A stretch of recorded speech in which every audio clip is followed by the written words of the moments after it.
Amén. Amén, hermano. Algo que me llamó la atención ahí, que él volvió a retomar, como le habían dicho a Abraham, que los levitas llevaran el arca de Dios. Y él, cuando no hicieron caso, que no llevaron los levitas, les pasó algo, ¿no? Lo que él dice ahí, que entonces él tenía que asignar a los levitas, pero además de los levitas, asigna cantores, también sacerdotes, me parece. O sea que él siguió lo que estaba escrito también. Y de ahí menciona varias cosas aquí. Y también él iba vestido muy adecuado, dice, porque iba vestido con un manto de lino fino. Y también todos los levitas que llevaban el arca, los cantores y Kenanías, dice, el director de canto entre los, llevaban también sobre sí un efod de lino. O sea que ellos fueron con gran ceremonia y con gran vestuario para honrar a Dios, a Jehová, este pacto que él había hecho con ellos. Y vamos a ver aquí qué más. Dice, me llamó esta parte, cuando el arca del pacto de Jehová llegaba a la ciudad de David, Mical, hija de Saúl, miró por una ventana y al ver al rey David danzando y regocijándose, lo menospreció en su corazón. O sea que, y ella fue la esposa de Saúl, de David, ¿verdad? Me parece. No sé. Entonces, pero quedó estéril. O sea que ella se burló de él, pues, por la actitud de él que iba danzando. No le entendió. Y de ahí, pero algo que me llama también la atención es de que él Jehová le dice que por qué le va a construir una casa, ¿verdad? Que por qué le va a construir una casa de cedro, pero David parece que sí se la construye, pues. Entonces, dice que cuando David había acabado de ofrecer los holocaustos y las ofrendas de paz, bendijo al pueblo en el nombre de Jehová. O sea que David llevó también una vida sacerdotal, pues porque a pesar de que era rey, él podía bendecir a su pueblo.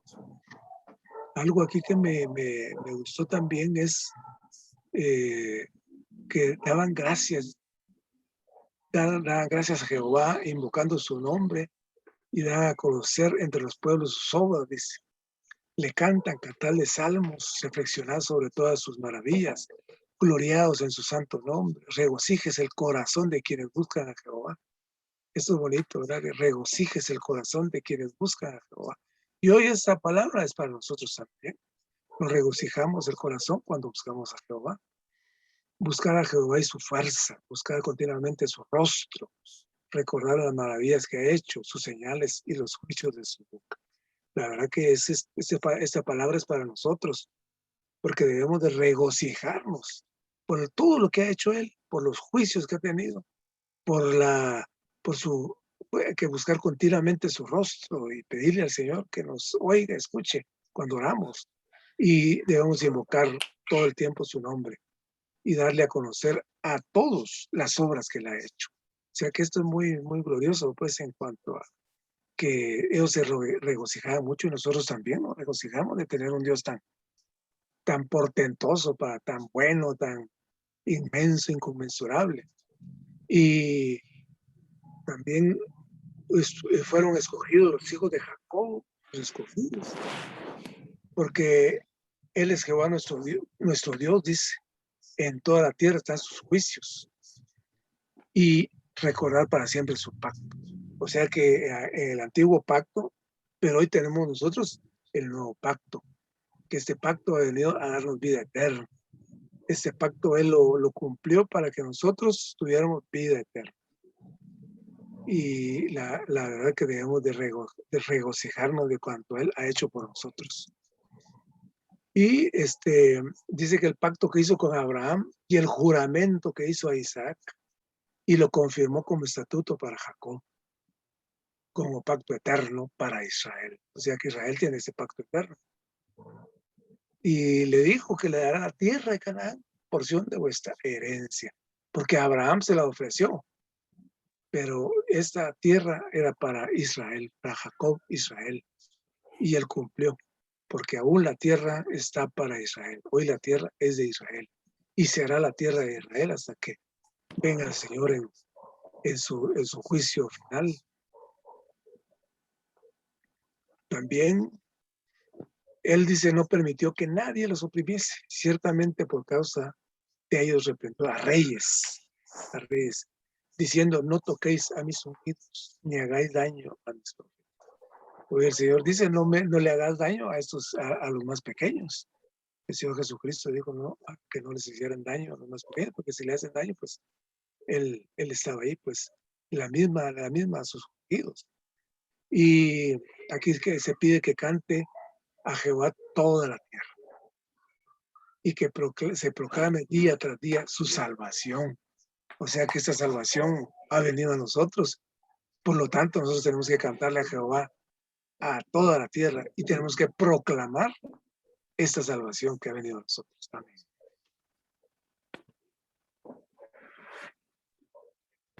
Amén.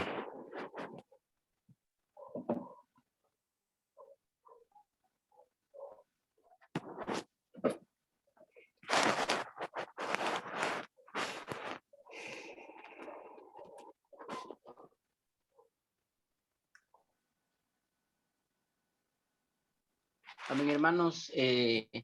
Pues algunas cosas que pude apreciar ahí es pues la historia de cómo es que el arca fue llevada hacia otro lugar y la manera o el orden como esa arca debería de trasladarse. Pero pues según lo que Dios había designado, ¿verdad? Eran estos levitas los que debían de conducir el arca, y algo que me impresionó mucho fue que eran los jefes de las casas paternas de los levitas los que pues se les habló, ¿verdad? Y se les dijo una palabra en cuanto a la consagración que deberían de tener. Y eso pues me gustó mucho porque, digamos, se vuelve a recalcar aquí el papel que tienen los cabezas, ¿verdad? De las casas, que en este caso, pues son tomándolo en nuestro sentido actual, pues son los hombres, ¿verdad? Pero no solo tienen la responsabilidad pues, de velar por la edificación de la iglesia, ¿verdad? Sino que esa palabra nos decía que debían de consagrarse, deberíamos de pues santificarnos, ¿verdad? Y el papel importante que es para nuestros hijos, el que nosotros nos santifiquemos, ¿verdad? Y ser modelos. Y tal vez solo quisiera como tocar una parte de digamos, de lo que leíamos en el avivamiento, y es el modelo que presenta el Señor, ¿verdad? Porque el Señor Jesús fue un modelo porque él vivió la vida del Padre. Él siguió el camino de la cruz y se negó a sí mismo. Entonces, él es un modelo y sus discípulos, pues son llamados discípulos porque siguieron el camino que él les trazó. Pero también él fue el modelo que está dentro de nuestro espíritu. Él viene y a través de su vida, él puede guiarnos, transformándonos. Entonces me gusta esto, ¿verdad? Porque tiene que ver con esto, ¿verdad? ¿Cómo logramos nosotros, siendo hombres malos, siendo hombres que pues no tienen algún compromiso establecido, ser buenos padres, ¿verdad? Y esto tiene que ver con este modelo maravilloso que el Señor Jesús nos presenta, ¿verdad? Entonces, ahí pues me gustó mucho esto, ¿verdad? Que debemos de consagrarnos, pero la manera es yendo al Señor. Y también pues toda la alabanza que se hace en honor al Señor, ¿verdad? David era un cantor, era alguien que pues esto era algo tan normal para él, pero cuando leíamos realmente fue muy edificante y fue algo maravilloso poder alabar al Señor. Eh, yo les soy sincero, ¿verdad? Yo, ahorita que estábamos leyendo, vi la experiencia de que normalmente nosotros no alabamos al Señor, o por lo menos en mi caso, ¿verdad? Y, por ejemplo, tenemos reuniones, y en casi todas las reuniones, pues, o leemos, o somos edificados, u oramos, o comprendemos algo, ¿verdad? Pero no le alabamos, ¿verdad? No hay, bueno, la reunión del domingo un poco, ¿verdad? Pero a veces estamos muy callados. ¿verdad? Pero me impresionaba cómo es que David empezó a hablar de este pacto, empezó a hablar de lo que pasó con Abraham, cómo es que David conocía las escrituras y en base a las escrituras él empezó a alabar. Entonces me da a mí un indicio de que las personas que conocen las escrituras son aquellas que más alaban, ¿verdad? Que pueden ver el camino del Señor, lo que el Señor ha trazado y alabarlo por esos caminos, ¿verdad? Y él recordaba ahí el pacto que hizo también con Isaac, ¿verdad? Y que les prometió la tierra y fue un tema en el que David empezó a alabarle, alabarle y alabarle. Y vemos más adelante cómo es que él entra en la ciudad y pues la hija de Saúl lo ve con desprecio cuando él estaba danzando, ¿verdad? Pero David era un hombre que, digamos, en este asunto de la alabanza, él era alguien que lo hacía continuamente, ¿verdad? Lo hacía, no sé si él alababa al Señor como si, no recuerdo muy bien, pero creo que eran 7 veces al día, pero era una persona que uno podría decir, pero es que él se inspiraba porque él era cantor, pero en realidad era más que eso, ¿verdad? Él era un hombre que tenía un corazón conforme al corazón del Señor. Entonces, él tenía una alabanza porque conocía el camino del Señor, conocía todo lo que Dios había hecho hasta llevarlo en ese camino, ¿verdad? Entonces me impresiona mucho la alabanza. Creo que hoy debemos de considerar ser aquellos que alaban al Señor, que adoran al Señor. A veces estamos muy callados, ¿verdad? Las reuniones de los domingos a veces está muy callada, ¿verdad? Y cuando nosotros no hablamos, pues lamentablemente Satanás habla, ¿verdad? Y quita el testimonio de la iglesia, pero en realidad debemos de tomar esta delantera en cuanto a alabar al Señor. Y no solamente los domingos, realmente todos los días debemos de levantarnos en la mañana y alabarle al Señor, ¿verdad? Por sus caminos. Debemos de adorarlo, bendecirlo, ¿verdad? Decir todo lo que Él es, porque hay tanto que decir de Él, ¿verdad? Entonces nuestros días deben de cambiar de la experiencia de solo pedir o de quejarnos o de que no tenemos esto, debemos de alabarle, ¿verdad? Creo que es necesario alabar al Señor.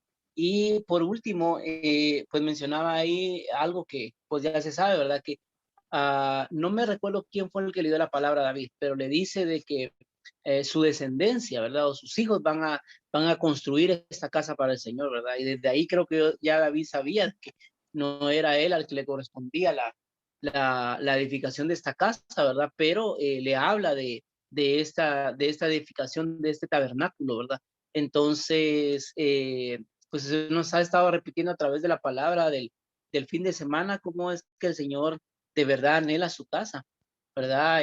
Hoy vivimos envueltos en un sistema que pareciera ser que son las noticias del día o pareciera ser que simplemente está ocurriendo cosas a nuestro alrededor que parecieran que dan miedo, ¿verdad? Pero en realidad nosotros debemos de poner siempre nuestros ojos en la economía de Dios, en la casa de Dios. Ciertamente David vivió esta vida sabiendo que la casa iba a ser edificada, ¿verdad? Y hoy nosotros debemos de vivir nuestra vida de acuerdo al modelo de esta casa, ¿verdad? Que es la iglesia, que al final es la Nueva Jerusalén. Entonces, debemos de ser aquellos que tienen tal revelación y tal vivir, ¿verdad? De acuerdo al modelo de esta casa. Entonces, pues este modelo o esta edificación de esta casa requiere de ciertos elementos de nuestro vivir, ¿verdad? Una vida crucificada, un negarse al yo, una vida en constante avivamiento, que el Señor viva su vida en nosotros, pero me gustaba esto, ¿verdad? Porque tomo a David como un modelo de aquel que él siguió digamos, el sentir que había en Dios de la casa, ¿verdad? Hoy nosotros no podemos venir y vivir de acuerdo al mundo, ¿verdad? Lo que está pasando en el mundo, sino que debemos de ver siempre la casa del Señor, debemos de ver siempre el tabernáculo del Señor, debemos de ver la promesa que el Señor hizo de que Él iba a recobrar la tierra, de que iba a poner ahí su casa, ¿verdad? Entonces, ciertamente, pareciera ser que todo está mal, pero en realidad debemos de tener tal revelación de la casa de Dios, ¿verdad? Me gustaba mucho esto, que el Señor tenga tal misericordia de nosotros, que no pensemos que nosotros somos el centro del universo, sino que realmente hay algo que el Señor anhela, ¿verdad? Y es la casa, ¿verdad? Es la mezcla de Dios con el hombre, es la edificación de Dios con el hombre, es el suministrar de Dios hacia el hombre, ¿verdad? Él anhela algo, ¿verdad? Y en esa medida nosotros podemos consagrarnos a este sentir que el Señor tiene. Amén.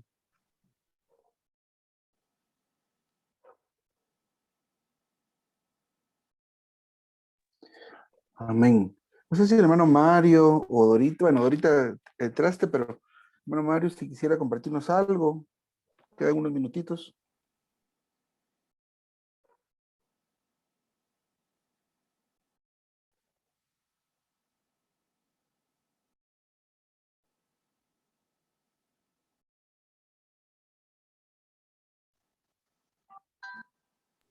Amén, hermano, solo escucharlos nomás a ustedes, perdón.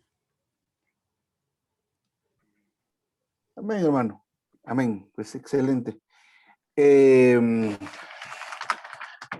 bien interesante la lectura, como siempre, iluminadora, pero junto con eso, la porción que cada quien puede aportar también nos da luz, a pesar de que pues necesitamos el apoyo del estudio de vida. De igual forma, gracias a Dios, algo podemos ver, que esto es maravilloso. Entonces, quisiera nada más pues repetir algunas cosas que ya mencionaron, pero me gustó mucho cómo es que de veras, otra vez, tal vez por lo que hemos leído, pudimos identificar que probablemente, o sea, muy seguramente, David conocía la escritura porque él pudo recordar lo que le fue dicho a Moisés, quienes podían, quienes, quienes podían eh, quiénes podían cargar el arca, quiénes podían trasladarla, porque acuérdense que venimos de leer lo que le pasó a Usa, ¿verdad? Que hay dos cosas. Una, el sentir de David, ¿verdad? La intención humana de él, y también el impulso mismo de Usa. Podemos decir que de eso podríamos hablar.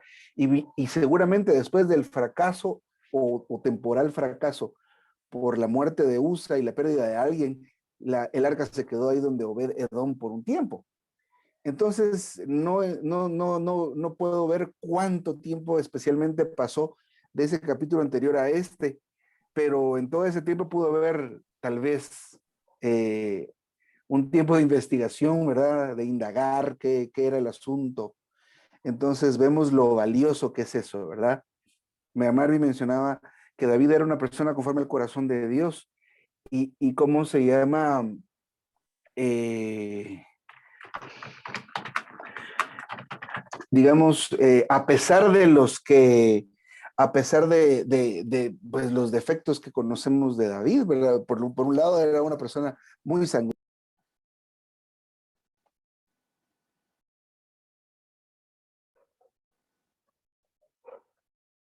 Entonces, ¿cómo se llama? Perdón, que me entró una llamada. Entonces, esos aspectos que podríamos considerar relativamente negativos de David, y ahí en esos aspectos negativos, pero tal vez al final mejor, pero dentro de los aspectos positivos, el corazón de David estaba por el Señor, digámoslo así, porque él tenía el asunto de que yo estoy en casa de cedro, estoy estrenando esta casa y Dios está, y el arca del Señor, el arca del pacto está en una tienda y yo he estado en tiendas. Pero si ustedes recuerdan también lo que Dios le dijo a Natán, en pocas palabras es, yo no estoy pidiendo casa, yo no he pedido casa y yo lo que quiero es estar entre el pueblo, entre ustedes. Entonces eso también me llamó la atención, ¿verdad? Porque, digamos, a pesar de que al final, pues siempre no fue David, pero Salomón pudo edificar ese templo. Pero bien interesante esta consideración. Ahora, otra cosa que me llamó la atención es el final mismo, porque junto con David podría mencionar a Moisés, que tuvieron una cierta frustración en su servicio al Señor. Moisés en su ligereza. Dios le dijo, háblale a la peña, y él le pegó a la peña. Entonces, Dios le dijo que hiciera algo, pero él hizo lo que él quiso hacer. Entonces, eso le pesó y le valió a Moisés que no pudiera entrar en la tierra prometida. Entonces viene David y también cometió faltas, ¿verdad? Por ejemplo, el tema de la mujer de Urías, que es un tema que se menciona muy dramático porque y ese es un asunto, ¿verdad? Y la otra cosa es toda la sangre que pesó sobre la mano de David. por causa del establecimiento del reino, y eso está bien, pero son cosas que le pesaron a él en cuanto a su deseo de construir el templo, el tabernáculo para Dios, más bien el templo, perdón, para construir este templo. Pero, y eso me llama la atención, pero me quedo más con el asunto de lo que pudo haber indagado David con respecto, no solo a cómo trasladar el arca, porque menciona el asunto del arca, pero todo lo que es la administración a Dios, por medio de la alabanza que mencionaba Marvin, pero por medio de los holocaustos también. Entonces, él ya tenía toda la infraestructura, todo el plan, ya sabía a quiénes llamar, y eso fue muy interesante. Pero me llamó mucho la atención esto que nos compartía Marvin, lo importante de los jefes de casas paternas. Vamos a ver en el estudio de vida cuando entremos que menciona mucho los nombres que se mencionan y las genealogías que se mencionan, es porque nos muestran el mover de Dios entre la humanidad y entre los hombres. Y muy importante este dato que mencionó Marvin, el tema de la importancia de los papás, de los padres, de los varones. Las hermanas son vitales, son fundamentales también, pero en este cuerpo, en este organismo, los papás, los varones, somos personas fundamentales, ¿verdad? El sacerdocio en la casa le corresponde al papá. Pero vamos a ver más adelante acá cuando se establecen todos estos servicios, porque ahorita en lo que leímos, gente como Emán, como Asaf, quedan encargados de la música, de las puertas, de los accesos, y ellos por familias y por casas, y cómo le enseñan de padres a hijos, el servicio es impresionante. Pero pues estos aspectos son muy importantes. Y tal vez para añadir ya por último, este tema de la alabanza, en el caso de David también pues él era un músico y pues muchos de los salmos se le atribuyen a él. Entonces era una persona pues digamos sensible, pero también mencionó el hermano Marvin que debía ser un conocedor de la escritura, ¿verdad? Un conocedor porque digamos sabía cómo alabar, adorar a Dios con sus cantos y sus canciones. Entonces, también esto valió mucho, ¿verdad? Y especialmente cómo es que él se daba a esa expresión de alabanza, que era muy particular de él en su manera de danzar. Más adelante el asunto de Mical, la hija de Saúl, que sí, le fue dada a David por esposa, como un reconocimiento por sus logros de guerra. También es algo interesante que pues más adelante vamos a ver qué podemos ver de este asunto. Pero sí, definitivamente la expresión de la alabanza es el fruto del entendimiento, ¿verdad? De la apreciación, del disfrute. Entonces, definitivamente estoy en ese sentido de que nos falta eso. Pero este asunto de alabar al Señor, pues es un asunto también del espíritu. Es es una expresión de la vida que podamos tener. Definitivamente necesitamos ver la carencia que tenemos de esto, por supuesto. Cómo lo trabajamos, ¿verdad? Necesitamos llenarnos más del Señor, mantenernos abiertos a su fluir y estar, digámoslo de esta manera, expuestos a ese dispensar de Dios. En las reuniones, claro, pero si ustedes notan, en estas últimas conferencias y entrenamientos que hemos recibido, se nos está alentando mucho a ver lo intrínseco de la iglesia, lo intrínseco o la esencia intrínseca de la iglesia, pero digamos darnos cuenta que este asunto del cuerpo, de la edificación, es un asunto que brota desde el interior hacia el exterior, de nuestro espíritu pasando por nuestra mente, por nuestra alma y se expresa en nuestro cuerpo. Para que esto suceda, necesitamos tener estos espacios, estas grietas en nuestro hombre exterior, lo cual sucede cuando somos nosotros sumergidos o cuando somos expuestos a la luz y al trato del Señor, pero esto es en el diario vivir. Y esto lo mencionó el hermano Marvin.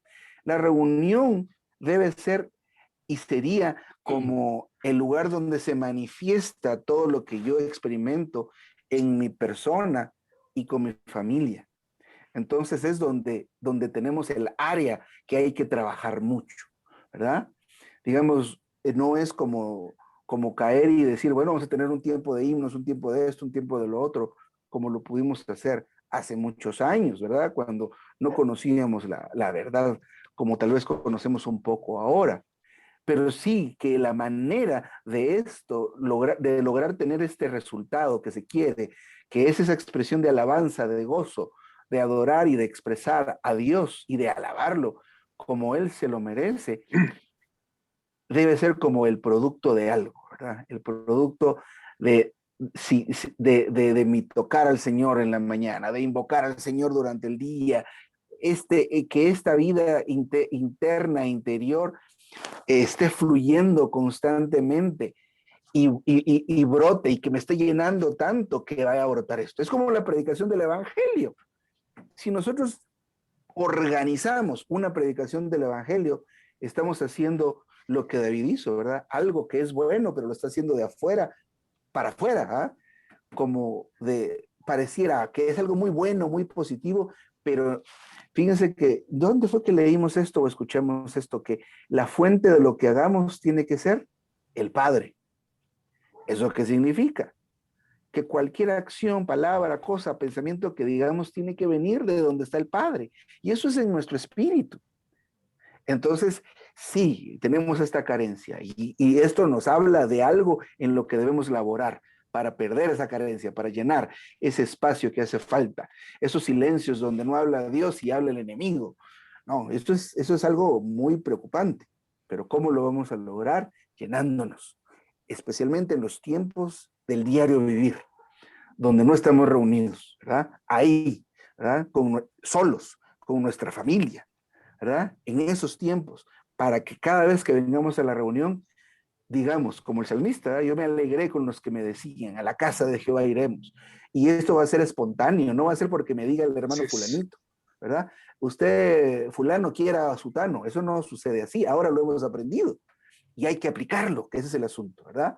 El hermano nos explicaba, hay que llenarse diariamente y ese es el enfoque y el énfasis, mantenernos abiertos. Si usted nota que se cerró, ábrase al Señor, vuélvase al Señor para que lo pueda ver a Él a cara descubierta. A cara descubierta significa sin velos. Así que aleluya, aleluya, qué palabra tan maravillosa. Yo estaba preocupado de que qué íbamos a hablar hoy, de solo hay otra vez algunas cosas y solo nombres, ¿verdad? Pero el Señor nos habló esta tarde. Sí. ¿Algo que quisieran añadir, mis queridos hermanos o hermanas? Sí, hermano. Ajá. Tocando lo que el hermano tocó la vez pasada, el hermano, permítame un momentito, sí, el hermano Gary, él dijo de que para que, digamos, lo que se hablaba anteriormente, que muchas veces estamos como fríos, como indiferentes, como que no está muy viviente la reunión, pero es porque el hermano nos recomendaba de que tenemos que estar llenos de la palabra de Dios. Él dijo, hay que leer la Biblia, hay que leer el ministerio, hay que tener comunión, hay que orar, pero ese es un ejercicio que tenemos que hacerlo individualmente. Pero ¿para qué es esto? No es para que nosotros seamos grandes, o sea, estamos engrandecidos, o que seamos campeones, o qué, que se nos vea, pues que se nos adule. No, esto es para el servicio de la iglesia, para el hombre corporativo. O sea que si cada uno de nosotros estamos en este ejercicio de leer la Biblia, de orar sin cesar, de acudir estudiando los libros y los avivamientos y teniendo comunión unos con otros. ¿Qué pasa? Que nosotros interiormente tenemos un depósito. Entonces, ¿qué va a hablar? ¿Qué se va a hablar el domingo? Pues eso, se va a regocijar se va a decir lo que uno tiene, que de lo uno que está lleno, de lo que uno está nutrido. Eso es, digamos, lo que el hermano, yo lo traigo ahora, lo que él nos dice como una realidad de que si no tenemos nada es porque no tenemos nada. Si no podemos decir nada, estamos fríos es porque no tenemos nada. Así estamos, pues, casi como muy, tal vez a veces los muertos son más vivientes, ¿verdad? Pero sí necesitamos que digamos que tengamos este ejercicio, toda la iglesia, y para que trascienda, no solo para un momentito, sino toda la vida. O sea que eso es lo que quería aportar, hermano. Gracias.